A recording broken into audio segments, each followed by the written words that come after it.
বন্ধুরা, আজ আমি আপনাদের জন্য বানাবো আইস কাপুচিনো। তো এর জন্য আমাদের যেটা লাগবে কাপুচিনো, পানি এবং একটি খালি বোতল।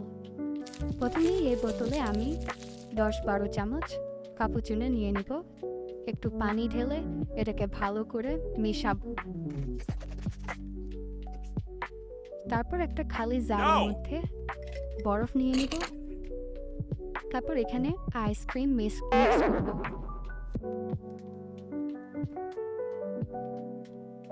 এবার এখানে আমি মিশিয়ে রাখা কাপুচিনোটা ঢেলে দিব। এবার আমি এটাতে দুধ মেশাবো। এই তো তৈরি হয়ে গেল আমাদের মজাদার আইস কাপুচিনো।